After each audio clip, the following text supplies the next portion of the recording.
നമ്മൾ ഇന്ന് കാണുന്ന പല ഡോക്ടേഴ്സിന്റെയും സക്സസിന്റെ പുറകിൽ അവരന്നെടുത്ത തീരുമാനങ്ങളാണ്. കിർഗിസ്ഥാനിലെ നമ്മുടെ സ്റ്റുഡൻസ് നാട്ടിൽ വെക്കേഷന് വന്ന സമയത്ത് അവർക്ക് ഇനപ്പോയ മെഡിക്കൽ കോളേജിൽ വെച്ചിട്ട് 1 month ഒബ്സർവർഷിപ്പ് ഉണ്ടായിരുന്നു. അപ്പോൾ നമ്മൾ സ്റ്റുഡൻസിനെ ഡയറക്റ്റ് മീറ്റ് ചെയ്ത ടൈമിൽ നമ്മൾ കൊടുക്കുന്ന എല്ലാ ഫെസിലിറ്റീസിലും സ്റ്റുഡൻസ് 100% സാറ്റിസ്ഫൈഡ് ആയിട്ടാണ് യൂണിവേഴ്സിറ്റിയിൽ നിൽക്കുന്നത്.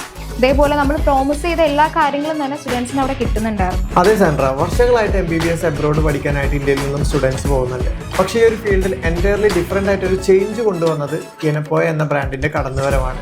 Indian syllabus, Indian faculties, Indian mess facilities and എൻമഡ് ആപ്പ്. അതിന് പുറമെ നമ്മൾ സ്റ്റുഡൻസിന് FMG കോച്ചിങ്ങും യൂണിവേഴ്സിറ്റി സൈഡിൽ നിന്ന് പ്രൊവൈഡ് ചെയ്യുന്നുണ്ട്. അപ്പോൾ ഇതിൻ്റെ ഒരു പ്രാധാന്യം എന്താണെന്ന് വെച്ചാൽ ഈ വർഷത്തെ FMG പാസിംഗ് റേഷ്യോ നോക്കിയാൽ വെറും 12% സ്റ്റുഡൻസ് മാത്രമാണ് FMG എക്സാം പാസ്സായിട്ടുള്ളത്.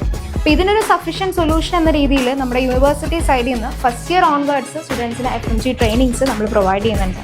ഇൻ്റർനാഷണൽ എക്സ്പോഷേഴ്സിന് പുറമെ ഇന്ത്യൻ മെഡിക്കൽ എക്സ്പീരിയൻസ് കൂടി കിട്ടാനായിട്ട് നമ്മൾ ഇയർലി 1 month ഒബ്സർവർഷിപ്പ് പ്രോഗ്രാമും ഇനപ്പോയ മെഡിക്കൽ കോളേജിൽ വെച്ചിട്ട് സ്റ്റുഡൻസിന് പ്രൊവൈഡ് ചെയ്യുന്നുണ്ട്. ഈ റീസൺസ് കൊണ്ടാണ് MBBS അബ്രോഡ് പ്ലാൻ ചെയ്യുന്ന സ്റ്റുഡൻസിന് ഇനപ്പോയ KNU നമ്പർ 1 ഓപ്ഷനായിട്ട് മാറുന്നത്.